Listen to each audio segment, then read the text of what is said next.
this evening to offer a few remarks about claims that have been made on this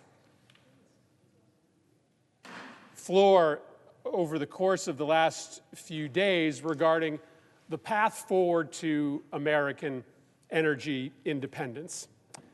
The oil industry, reaping record profits in the billions of dollars, is taking advantage, quite artfully, of the crisis in Ukraine to make arguments to the United States Congress and this administration that they should be given new liberties to drill on lands in the United States, to be able to reap even greater profits. And the claim that the oil industry makes, that is often parroted by friends inside this body, is that the path to American energy independence runs through drilling for more oil in the United States of America.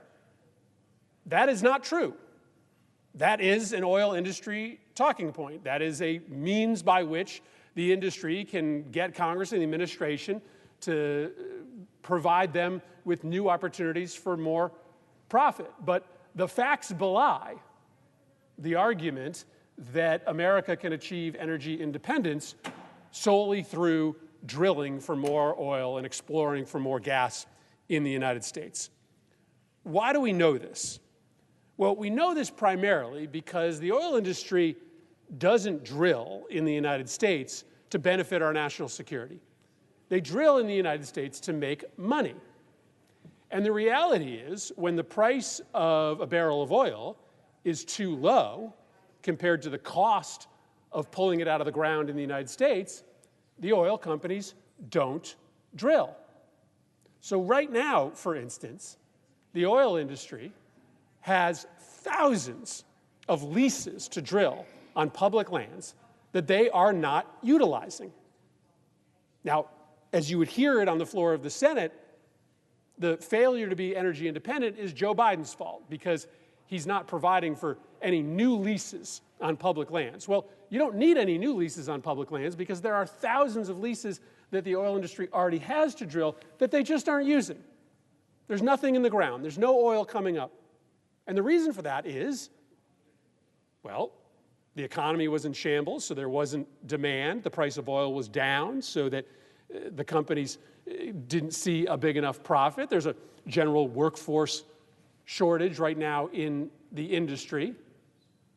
But none of those reasons are Joe Biden. Those are market-based reasons why the oil industry has not been drilling on land they already own. But the second reason why there is not a path to energy independence through drilling alone is because the oil that we drill in the United States, it doesn't stay in the United States. Some of it does, but much of it gets exported. In 2020, we were drilling about 18 million barrels a day in the United States. About half of that was shipped overseas. Only half of that stayed in the United States.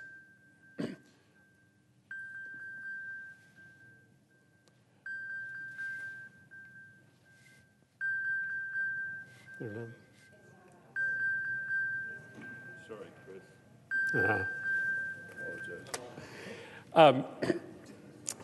Wanted to make sure, Mr. President, that wasn't something that we needed to pay a little bit closer attention to. So, Mr. President, the oil that we drill in the United States doesn't stay here. It goes to the highest bidder. In fact, often the oil we drill in the United States is going to China. For as hard as my friends on the other side of the aisle say that we should be on China, the reality is, during some months of the last several years, America was sending record amounts of oil from U.S. oil production facilities to the Chinese government. And so it just isn't true that there is a path to American energy security simply by drilling for more oil in the United States. That oil only comes out of the ground when the price is high enough. The oil industry doesn't drill to be patriotic. They drill to make money. And there's never a guarantee that that oil or that gas stays in the United States. Much of it is sent overseas. And as I mentioned, there's also no argument to be made credibly that Joe Biden is waging some war on American energy independence. The two biggest changes that are often cited that the president made, one is, as I referenced, this pause on new leases on public lands. That just has very little impact because, first of all, very little of the oil that the industry drills is on public lands. Only 10% of the oil the industry drills is on public lands. 90% of it is on privately held land. So a pause on 10% of the leases just doesn't have a macro effect on oil drilling. But second, any leases that the administration would give out right now, they don't end up in drilling occurring for years. So whether or not we're pausing or not pausing leases on 10% of the opportunities to drill in the United States, that has an impact years from now, not today. Second, the argument is, well, the president stopped the Keystone Pipeline from going into effect. Well, remember, same thing. Keystone Pipeline was years out. And second, most of the Keystone Pipeline oil wasn't staying in the United States. Most of that oil was going to be shipped overseas. There's a reason why the Keystone Pipeline was ending up near the terminals in the Gulf that end up sending oil to places other than the United States. Once again, the Keystone Pipeline was not a guarantee for American energy independence. That was a guarantee that the majority of that oil was going to end up in some other country. And so if you're serious about energy independence, then you're not serious if you're talking about getting there through drilling. It's just not a serious solution.